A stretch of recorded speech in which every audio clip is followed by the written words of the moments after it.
ይህ የመጣው መድኃኒት ክርስቶስ ደግሞ ድህነት የሚባለውን ታላቅ ነገር ነው የሰጠን። በብዙ አይነት መልኩ የነገረ መለኮት ጥናቶች የሚያሳዩት ድህነትን በተለያየ መልኩ ሲገልጹት እናያለን። ኦርቶዶክሳዊነት ግን ድህነት ከፍጹምነት ጋር የተያያዘ ነው። በአምላካችን በኢየሱስ ክርስቶስ የዘላለም ሕይወት የምናገኝበት ወይም ደግሞ ኦርቶዶክሳውያን ሱታፌ አምላክ ወይም ቴዎሲስ የሚባለውን ዘላለማዊ የሆነ አምላክን የምንመስልበት የምንሆንበት ሳይሆን አማልክት ዘበጸጋ የሚያሰኝንን ክብር ስለምናገኝ ረቂቅ የሆነውን ነገር እናገኛለን።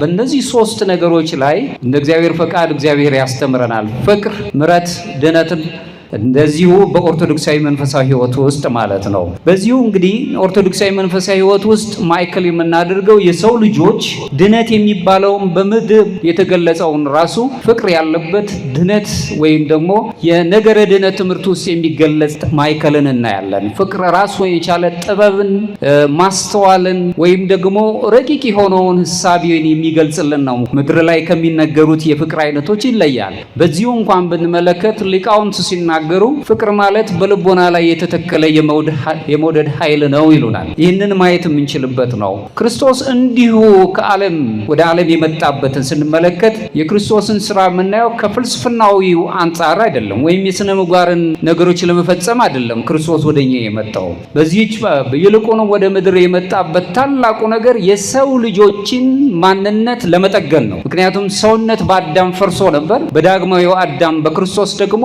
ህዳሴን አግኝቷል። ስለዚህ ወደ ሱዳፌ አምላክ የእግዚአብሔር ልጅነትን የነበረው ደብዝዞ የነበረው ማንነታችን እንደገና የተመለሰበትን ነገር የምናይበት ስለሆነ ፍቅር ትልቁን ቦታ ነው የሚይዘው። ለዚህም ነው እንግዲህ ሐዋርያው ቅዱስ ዮሐንስ ላይ ስንመለከት በመልእክቱ አንደኛ መልእክቱ ላይ ምዕራፍ 4 ከቁጥር 8 ላይ ራሱ እግዚአብሔር ፍቅር ነው የሚለው። እንግዲህ ፍቅር የሚባለው ነገር ጽንሰ ሐሳባዊ ሳይሆን አማናዊ ነው ማለት ነው። እግዚአብሔር ራሱ ፍቅር ነው።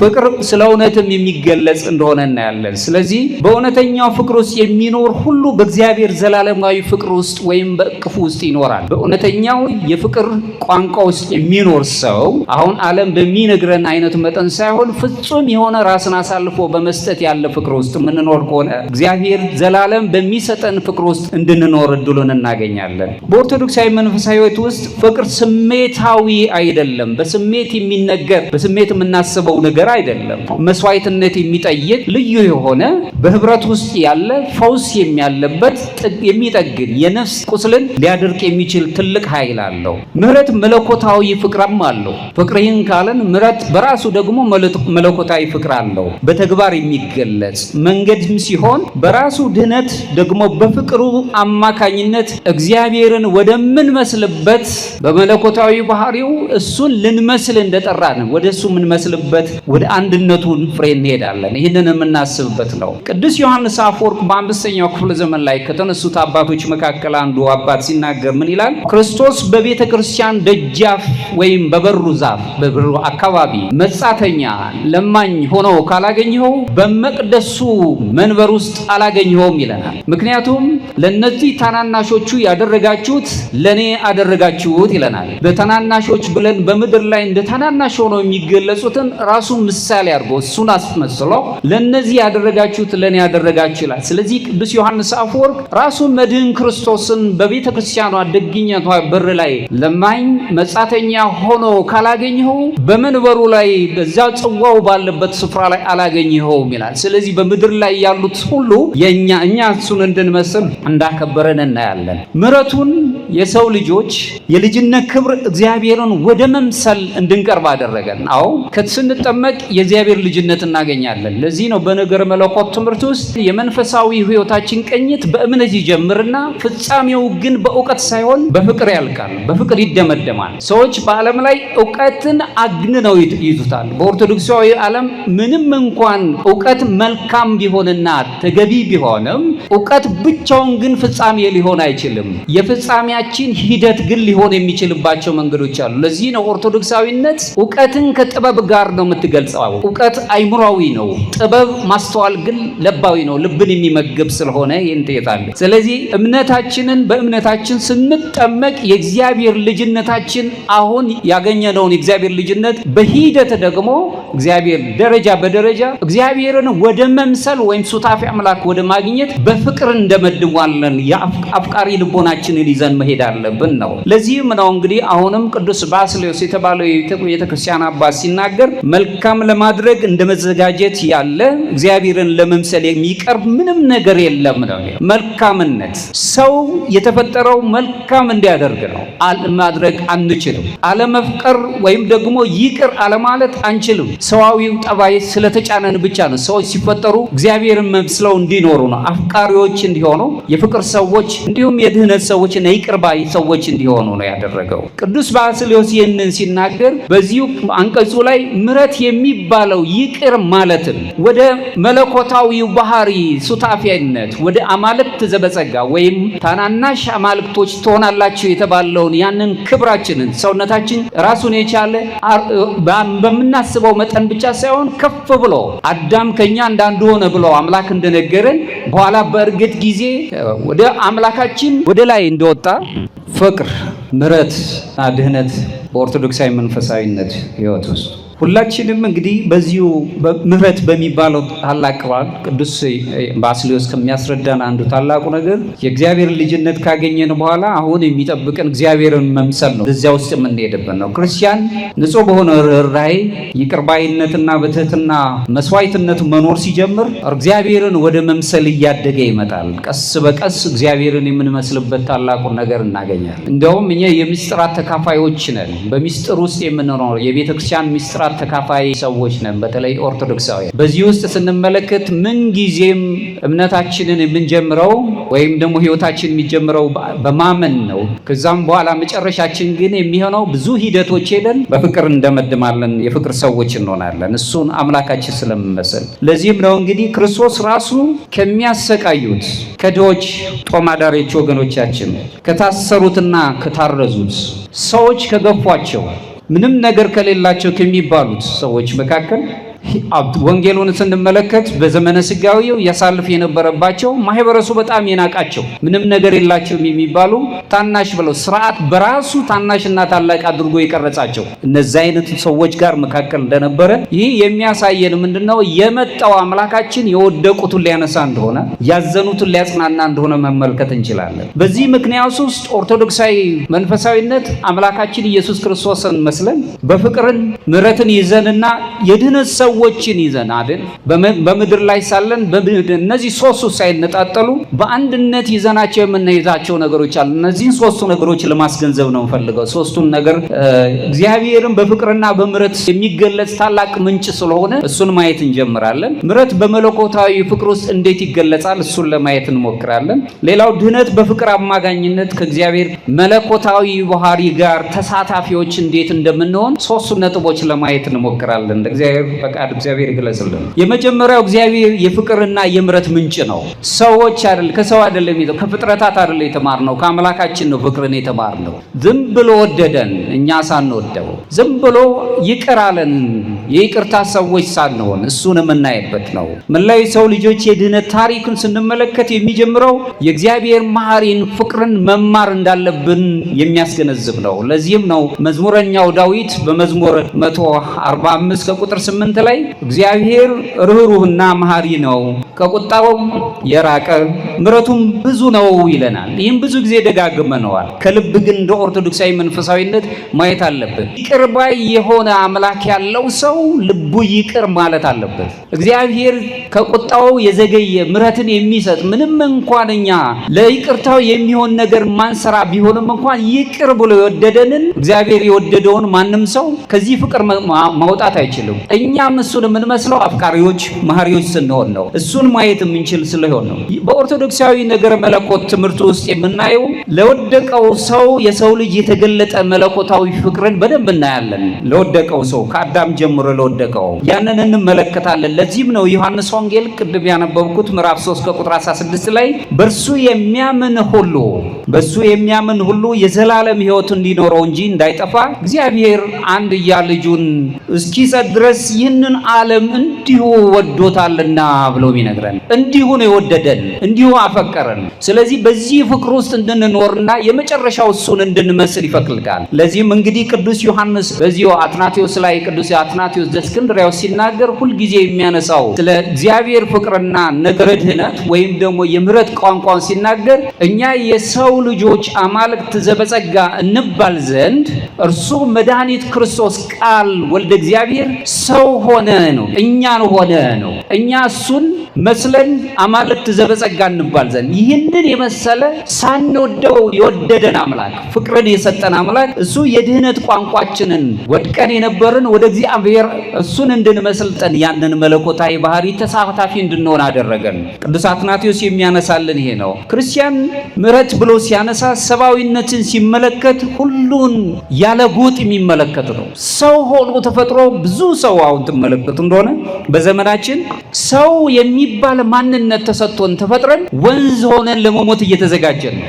ሰውነት የሚባል ታላቅ ሱታፊ አምላክ ማግኘት የሚችል ልዕልና ያለው በአብ ቀኝ ተቀመጠ ብሎ አምላካችን ኢየሱስ ክርስቶስ እኛን ለብሶ አክብሮን በአዳም ምክንያት ብንዋደድ እሱ ዳግማዊ አዳም ክርስቶስ ከፍ አድርጎን በልዕልና ወደ ሰማይ ካወጣን በኋላ ማየት የምንችለው ሰማያዊውን ነገር ትተን ሰውነታችን ጎድፎ አሁን ጎጥ ሆነናል። በጎጥ የምንገለጽ ሆነናል። ሰው ባለው የቆዳ መልክ ሰው በሚናገረው ቋንቋ እንዲህ ነው የሚባልለት ማነህ የሚባል ሰው ሆኖ ሳለ ማለት ነው። ስለዚህ ሰውነታችን በጣም ምጡቅ መሆኑን መረዳት የምንችለው ሱታፊ አምላክ የምናገኝበትን አምላካችን ኢየሱስ ክርስቶስ እኛ አማልክት ዘበጸጋ እንባል ዘንድ እሱ ሰው ሆነ ይላል። ሰው የሆነው የእኛን ክብር መልሶ ሰውነታችንን ለማክበር ነው። በመስቀል ሆኖ ደመግቡ ያልነበርነውን እኛን እሱ በደም ታጥቦ ደመግቡ ሆኖ ሰውነታችንን መለሰልን። ሰውነት ታላቅነት ነው። እግዚአብሔር የፍቅርና የምሕረት ምንጭ ነው። ከኔ ጋር ናቸው። ሁለተኛው ምሕረት የፍቅር ተግባራዊ መገለጫ ነው። የሚያፈቅር ሰው በይቅርታ የሚኖር ነው። ስለወደደን ይቅር አለን፣ እኛ ስለፈለግነው አይደለም። ፍቅር በምሕረት ስራዎች አማካኝነት የሚገለጽ ተግባራዊነት ነው። በአፍ በቃል የሚነገር ብቻ አይደለም። አምላካችን ኢየሱስ ክርስቶስ ሲነግረንም በቃል ብቻ ያለውን እንዲሁ ስለወደድን ወደድን ብለን እንድንናገረው ብቻ ሳይሆን ብራብ አብልታችሁኛል፣ ብጠማ አጠጥታችሁኛል ነው። ለተራቡት ሰዎች መቼ ነው እንደ ተራቡት ሰዎች ሆነ መት ያበላ ነው ይሉታል ደጋጎቹ። ደጋግ ያልሆኑት ግን መቼ አየንህ ይህንን ያንደው መች ጠየቅነህ ይሉታል። ለነዚህ ታናናሾቹ ያደረጋችሁት ለኔ ያደረጋችሁ። አሁንም በአራተኛው ክፍለ ዘመን የነበረው ቅዱስ አምብሮስ ዘሜላን የተባለው ታላቅ አባት ሲናገር ምን ይላል? አንተ ለድሃው ለጦም አዳሪው ስትሰጠው የራሱን ታስረክበዋለህ ይለናል። ምክንያቱም ይቺ ዓለም የተፈጠረችው በጋራ እንድንኖርበት ለሁላችንም፣ ለሀብታሞች ብቻ አይደለም፣ ለጦም አዳሪዎችም ጭምር። ምክንያቱም የነሱን ተካፍለህ ወስደሃልና ነው የሚለው። የቤተ ክርስቲያናችን የኦርቶዶክስ መንገድ የተባለውን የጻፈ ታላቅ አባት ሜትሮፖሊታን ካልሶስ ወሬ የሚባለው ታላቅ አባት ሲናገር ምን ይላል? የክርስትና ጉልላት ከፍታው ትልቁም ነገር ይሄ ነው አለ። ምንድነው? የጋራ ጥቅም የሆነውን ነገር መሻት ይላል። ክርስትና በጋራ መኖር ነው። የብቸኝነት የቁሳዊ ኑሮ ህይወት አይደለም። ለኔ ብቻ ይብላኝ፣ ለኔ ብቻ ይድላኝ፣ እኔና ራሴ እኔ ብቻ ብለን የምንወስደው አይደለም። ክርስትና በጋራ የምንኖረው ነው። እናንተ በኔ እኔ በእናንተ፣ ካህናቱ በእናንተ፣ ምዕመናን በካህናቱ ውስጥ መጽሔት መስታወት ሆነን ነው የምንኖረው። በዚህ ውስጥ እስካለን በህብረት ልንኖርባት ነው ዓለም የተሰጠችን ከአድሎ ነፃ እንድንወጣ። እሺ እንግዲህ መታገስ አለብን። ጌታችን መድኃኒታችን ኢየሱስ ክርስቶስ የሚነግረን ይሄ ነው። ሌላው ምንድነው? በዚሁ ላይ የምናየው ፍቅር በራሷ የፍቅር ልጅ እንደሆነች ነው የምናየው። ራሷ ምሕረት የፍቅር ልጅ መሆኗን እናያለን። ፍቅር ብለን ስንል ከምሕረት ጋር አብሮ የተያዘ ስለሆነ ዮሐንስ አፈወርቅ መልሶ ምን ይላል? መሐሪ መሆን ማለት ይቅር ማለት ነው። መሐሪ ካልሆንክ ግን ሰው መሆንህን አብቅቷል ይላል። ከኔ ጋር ናችሁ?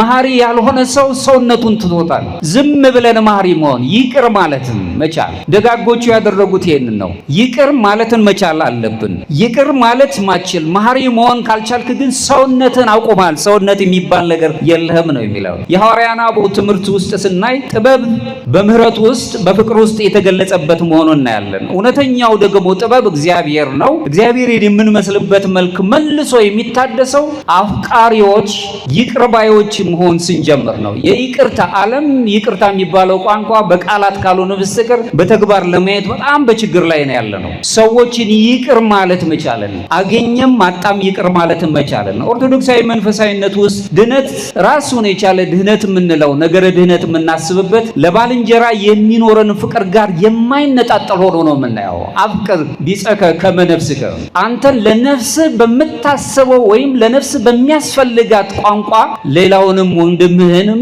ውደደው። የክርስትናው ደግሞ የፍቅር ጥጉ የሚያሳየንና ከባዱ ፍቅር የሚባለው ጠላትን ውደድ ነው። ጠላቶቻችሁን ውደዱ፣ ምክንያቱም ወዳጆቻችሁን ብትወዱ አሕዛብም ይህንን ያደርጉታል፣ ምን ቁም ነገር አለው ነው የሚነገር። በአንደኛ ዮሐንስ ምዕራፍ 4 ከቁጥር 20 ላይ የሚነገረን ማንም እግዚአብሔርን እወዳለሁ እያለ ወንድሙን ቢጠላ ሐሰተኛ ነው፣ ያየውን ወንድሙን የማይወድ ያላየውን እግዚአብሔር ሊወድ እንዴት ይችላል ብሎ ይጠይቀናል። የሚወድ ሰው እግዚአብሔርን ማየት ይችላል። አፍቃሪ ልቡ ሩሩ የሆነ ሰው እየተበደለም እየከፋውም ቢሆን ይቅር ማለት የሚችል ሰው እግዚአብሔርን ለማየት ልቡ ቅርብ ነው። እግዚአብሔር በተለያየ መልኩ ይነጋገረዋል፣ እሱን እናያለን። ስለዚህ ምሕረት የሌለበት ጸሎት ከንቱ ባዶ መሆኑን ከዚህ እንረዳለን። ራሱ ርኅራኄ የሌለበት ጾም ደግሞ በራሱ ወደፊት የምናየው ጾም ብለን ወይም ተአቅቦ የምንለው ነገር ግብዝነት ሆኖ እንረዳለን። ፍቅር የሌለበት ነገረ መለኮት ትምህርት በራሱ ሕይወት አልባ ነው። ነገረ መለኮት ምሁር ቢባልም እንኳን ራሱ ፍቅር የሌለበት በምሕረት የማይገለጽ ከሆነ ግን ዝም ብሎ ሕይወት አልባ ሆኖ እንረዳለን። ምሕረት የእውነተኛ እምነት ዋና ሕያው ማስረጃ ሆነ ነው የምትታየው፣ በምሕረት ውስጥ መኖር። ይህን የተማርነው ደግሞ ከአምላካችን ከኢየሱስ ክርስቶስ ነው። ሶስተኛው ክርስቶስ የምሕረት ፍጹም ፍጻሜ ምሳሌ ሆኖ ነው የሚቀርበው። እንግዲህ እዚህ ላይ የምናየው አንደኛ ሕመምተኞችን ሲፈውስ እናያለን፣ ኃጢአተኞችን ይቅር ሲል እናያለን። በጣም በሚደንቅ ሁኔታ ሰዎች ፈራጆች ሆነው ይቺ ሴት በሙሴ ሕግ መሰረት መወገር አለባት ብለው ሲሉ ከእናንተ መካከል ማን ነው ኃጢአት የሌለበት? ኃጢአቶቻቸውን እየተናበቡ ወደሚሸሸጉበት ሲገቡ የተፈረደባት ወይም ደግሞ ምክንያት ያደረጓትን ሴት ከሳሾችሽ ወዴት አሉ ተብላ ስትጠየቅ እሷ ግን ፈራጅ አልነበረችም። ለሚፈርዱባት ፈራጅ አለ፣ የት እንደሄዱ አላውቅም፣ ዳግመኛ አትበድይ ነው የተባለችው። ክርስትና የበደሉን ብሎ እንድንበድል አይደለም የሚነግረን፣ ይቅር ማለትን መቻል ማለት ነው። ሁሉንም ነገር በይቅርታ ማለፍም አምላካችን እግዚአብሔርን ለመምሰል ለምጻሞችን ሲያድን እናያለን። ልባቸው የተሰበረባቸውን ሲያጽናናቸው እናያለን። መመገብ ያልቻሉትን ምግብ ሲሰጣቸው፣ እንዲሁም ደግሞ የተገለሉትን ከማህበረሰቡ የተገለሉትን ሰዎች ሁሉ ከሐዋርያቱ መካከልም እንኳን ብንመል ቀራጭ ናቸው ሲባሉት የነበሩትን እነሱን ሲያቅፍ እንመለከታለን። ስለዚህ የመድኃኒታችን ኢየሱስ ክርስቶስ መሐሪነት ፍቅር እንዲሁም ዝም ብለን የምናየው ሳይሆን አንደኛ ሁላችንንም በመንፈሳዊ ሕይወት እንድንነሳሳ ያደርገናል፣ በደግነት እንድንሄድ ያደርገናል፣ የማስታወስ መንፈሳዊ ሕሳቢያችንን ይቃኝልናል። በዚህ ውስጥ ሆነን ሳለን ለሌሎችም ሰዎች ደካሞች እንኳን ሆነን ለሌሎችም ሰዎች ማሰብ የምንችልበትን እድል እናገኛለን። ለዚህም ነው እንግዲህ ሉቃስ ወንጌል አባት ወይ ይላል ራሱ አምላካችን ኢየሱስ ክርስቶስ የሚያደርጉትን አያውቁምና ይቅር በላቸው፣ በደል የሚበድሉትን ሁሉ ይቅር በላ። ይሄ ነው ትልቁ ከባዱ የሆነ የፍቅር የምሕረት ቋንቋ። ለዚህም ነው አሁንም ቅዱስ ይስሐቅ የተባለው ሶርያዊው አባት ሲናገር ምን ይላል? መሐሪ ልብ ማለት ስለ ፍጥረት ሁሉ የሚቃጠል የሚራራ ልብ ማለት ነው ቢለን፣ ስለ ፍጥረታት ማለት ነው፣ ስለ ሰው ልጆች ብቻ አይደለም። አሁን ስለምንኖርበት አሁን የምናየው እንኳን የአየሩ ጠባይ ግድ ሊለን ይገባል። ኃላፊነት አለብን። በዚሁ ኦርቶዶክሳዊ ማንነት ስንመለከት ግንኙነታችን ሰውና ከሰው ወይም ከእግዚአብሔር ጋር ብቻ አይደለም፣ ከፍጥረታት ጋር ራሱ ልዩ ግንኙነት አለን። ለፍጥረታት ማዘን አለብን። ላሉት ነገር መልከቱ አብዛኛውን ጊዜ ለወገኖቻችን ለሕዝቦቻችን ማዘን ያቃተው ልብ ለፍጥረቱ ለራሱ ፍጥረት ማዘን የሚችልበት መንገድ የለውም። ስለዚህ እውነተኛ መንፈሳዊ ሕይወት ሰብአዊ ልብ ይኖረዋል። በዚህ በሰብአዊ ልብ ውስጥ ሁልጊዜ ስለ ሰዎች ክፉ እንኳን ቢሆኑ መልካም ነው የሚያስበው፣ በመልካምነት። እርግጥ ነው ዓለም መልካም ስንሆን ከሞኝነት ቁጥር ስለሚሆን በሞኝነት ውስጥ እንዳለን ይረግጠናል። ይሆኑም ግን እግዚአብሔር የነገረን መልካም የዋህ መሆንን ነው የሚነግረን። ያዕቆብ በመልእክቱ ላይ ምሕረት ለማድረግ ምሕረት የሌለበት ፍርድ ይሆናል፣ ምሕረትን ለማያደርግ ምሕረት የሌለበት ፍርድ ይሆናል፣ ምሕረት በፍርድ ላይ ይመካልና ይላል ምዕራፍ 2 ከቁጥር 13 ላይ። ምሕረት ምድራዊ ሕይወትን ከዘላለም ሕይወት ጋር መገኘት የሚችል ልዩ ኃይል አለው። ምሕረት ያለበት ልቡ የሚራራ ወይም ይቅር ማለት የሚችል ሰው በስነ ልቦና ጥናት ውስጥ እንኳን ብንመለከት ጤናማ ሕይወትን የመኖር እድል አለው። መንፈሳዊ ነገሩን ብቻ ይቅር ማለትን የምንችል ሆነ ወደኋላ የምናያቸው ነገሮች አሉ ራሱን የቻለ በዚህ ውስጥ መኖር የምንችልበት ከሆነ ታላቁ ባስልዮስ የተባለው አሁንም የቤተ ክርስቲያን አባት በአገልግሎቱ ሲናገር ብዙ ጊዜ ለድሆች ለህመምተኞችና ቤት አልባ ለሆኑት ለጦም አዳሪዎች ይራራ እንደነበረ እንመለከታለን። ህይወቱን የሚያየው እሱ ነው። በዚህ ውስጥ እሱ ሲናገር ምን ይላል? እውነተኛ የእምነት መገለጫው ፍቅርና ምሕረትን ይዞ መታየት ነው የሚለው። አማኝ መሆን እውነተኛ የእምነት ሰዎች ሆኖ መገኘት ማለት በእምነት በፍቅር እና በርህራሄ መኖር ማለት ነው። ስለዚህ በኦርቶዶክሳዊ ነገር መለኮት ትምህርት ውስጥ ምሕረት ራሱን የቻለ ነፍስን የማነጻ ይላላት የያዝናትን ነፍስ ረቂቅ የሆነችውን ከስጋችን ጋር ስቃይ ውስጥ ያለችውን ነፍስ ራስን የማንጻት ኃይል አለ። ፍቅር ራሱን ደግሞ በሰዎች መካከል በፍጥረታት መካከልና ሰዎች በእግዚአብሔር መካከል ያላቸውን የፍቅር ትርጉም ወይም ህብረትን የመመለስም ጥበብ አላት። ድነት መላውን ሰውነት ሁሉ መለወጥ ትችላል። ነገረ ድነት ስንል አሁን ወድቀን የነበርን ከፍ ብለን የምንነሳበት ስለነ ወደ እግዚአብሔር ሱታፊ አምላክ ወደ ማግኘት እንሄዳለን። የምሕረት ዋናው ዓላማ ተራ የሥነ ምግባር ነገሮችን አሻሽለን እንድንሄድ አይደለም የተፈለገው። ዋናው ዓላማው ቴዎሲስ ያለው በግሪክኛው ቴዎሲስ ያለው በግዕዙ አማልክት ዘበጸጋ ብለን የምንጠራው ወይም ደግሞ ሱታፊ አምላክ አግኝተን የምንኖርበትን ጥበብ ማግኘት ነው። ምሕረት ለማህበረሰቡ ፈውስ ነው። ምሕረት ያለበት ማህበረሰብ በመካከሉ ፈውስ አለው። ጤናማ ሐሳቢዎች ይኖራሉ። ይሄ አሁን ያለንበት ዘመን በጣም ቁሳዊነት ያለበት እኔነት የበዛበት ከኛነት ይልቅ እኔነት ውስጥ ያለንበት በጣም ስግብግብ የሆነ በራስ ወዳድነት ውስጥ ተውጦ የሚኖር ጥላቻ በጣም የነገሰበት በኢፍታዊነት ውስጥ የተጠመደ ሰው ፍታዊ በማይሆንበት ነገር ውስጥ የምናይበት አንዱ ትልቅ አንዱ ትንሽ ሆኖ የሚታይበት በአመጽ በግፍ በሙስና በጥፋት በጉበኝነት በጎዛኝነት ያለበት ዘመን ላይ ነው የምንኖረው። በተለይም ደግሞ መንፈሳዊ የሚባለው ነገር የደከመበት ውስጥ ነው የምንኖረው። ስለዚህ ለዚህ ሁሉ መልስ ሊሆን የሚችለው ፍቅር የሚባለው ምሕረት የሚባለውና ነገረ ድነትን መረዳት የምንችልበት ኦርቶዶክሳዊ መንፈሳዊነት ውስጥ መኖር ስንችል ነው። ምሕረት በራሱ ለማህበራዊ ፍትሃዊነት ለተመሰቃቀለው ዓለም ራሱን የቻለ መድኃኒት ነው፣ ጥገና ነው፣ ይጠግናል ራሱን የቻለ። ምክንያቱም የታመመ ዓለም ውስጥ ነው የምንኖረው። እኛ የዛው አካል ነን። በዚህ ውስጥ ስንኖር የሚያድን መድኃኒት ያስፈልገናል። መሐሪው አምላክ ምሕረት እንደሰጠን ለዓለማችን ደግሞ ክርስቲያኖች በተለይ ኦርቶዶክሳውያን መሐሪ ምሳሌዎች መድኃኒቶች ሆነን መገኘት አለብን። ሌሎችን ብቻ በማየት መሄድ የለብንም። ለዚህም ነው አሁንም ቅዱስ ዮሐንስ አፈወርቅ ሲናገር ቤተክርስቲያንን ይላል ራሱ የፍርድ ቤት አይደለችም። ቤተክርስቲያን ቤተ ሕሙማን የሚድኑባት የሚጽናኑባት ሆስፒታል ናት ነው። ካህናቱም ደግሞ በዚሁ በሆስፒታል ውስጥ ቤተ ሕሙማን የሚድኑባት የሕክምና ቤት ውስጥ እነሱ ደግሞ አምላካቸውን ኢየሱስ ክርስቶስን እንደራስ የሆነው ሐኪሞች ናቸው ብሎ ነው የሚያስቀምጠው። ዓለም እንደዛን ሊያስተናግድ በማይችልበት ጊዜ እኛ ለዓለም ምሕረትን መስጠት የምንችል ቤተክርስቲያን መጽናናት የሚፈልጉት ሰዎች የሚጽናኑባት ፍጹም የሆነ የመድኃኒት ቤት ናት። ራሷን የቻለ የሕክምና ቤት ናት። ሰው ልጅ በኃጢአት ምክንያት በመንፈስ የጎሰቆለ እንኳን ቢሆን አምላካችን ኢየሱስ ክርስቶስ ግን በነፍሱ እንዳይጎሰቆል ራሱን የቻለ ሐኪም ሆኖ የወደቀውን ሰው ያነሳ፣ የወደቀውን አዳምን ያነሳው። ይህንን የወደቀውን አዳም አንስቶ በምሕረቱ ይቅር ያለውና የጠገነው መድኃኒት የሆነውን ምናመልክ ከሆነ እኛም እሱን ተከትለን የፍቅር ሰዎች የምሕረት ሰዎች ሆነን በመድኃኒትነት የምንገለጽ መሆን አለብን። ምክንያቱም ሱታፊ አምላክ እናገኛለን እስካልን ድረስ። ለዚህ ነው በጣም የነገረ መለኮት ትምህርት ያልተረዳቸው በፍልስፍናው ዓለም ላይ የሌሉት ምናልባትም የሌላው እምነት ተከታይ ሆነው ማዘር ትሬዛ የሚባሉ እናት ምን ይላሉ? የወደቀን ሰው ሳይ የክርስቶስን ስቃይ ይመለከታለሁ ይላሉ። ይህ ለወደቀው ሰው ሳይቀር አምላካችን ኢየሱስ ክርስቶስ በመስቀል ላይ አድሯል። ሩሩ የሆነው አምላክ ለኛ ላገኘነው ብቻ ሳይሆን ላጡትም ሰዎች ሁሉ ቤዛ ሆኗቸዋል። ለዓለሙ በሙሉ ሰላም ሆኗቸዋል። ይህንን ሰውነትን አግዝፎት ማለት ነው እሱ ማየት የምንችልበት ነው። ኦርቶዶክሳዊ መንፈሳዊነት ውስጥ ራሱን የቻለ የምንረዳው ቁሳዊ የሆነ ወይም ደግሞ እኔነት ብቻ የሚሉትን ነገር አይደለም የምንረዳው። አሁንም በቀሌምንጦስ የተባለው ታላቅ የሮም ቀሌምንጦስ የተባለው አባት ሲናገር በራሱ ያስቀመጠው ክርስቲያኖች የሚድኑት ገለልተኛ በመሆን አይደለም ይላል። ይህ ማለት ነው። ይህን ቃል ሰው ብቻውን ይሆን ዘንድ መልካም አይደለም ከሚለው ጋር ይዛመድልናል። ይህንን ለአዳምና ለሔዋን የተቀጸለ ብቻ ይመስለናል። ሰዎች ብቻቸውን ሊሆኑ ሰው ያስፈልገዋል። የሰው ድምፅ ያስፈልገዋል። ብዙ ሰዎች የሚበሉት የሚጠጡት ነገር ብቻ ሳይሆን የሰው ድምፅ ርቧቸው ይኖራሉ። ጆሮ የሚሰጣቸው የለም። ለምን? ያሉበት አቅም እኛ ከምንሰማው አቅም ጋር ስለማይመጣጠንልን።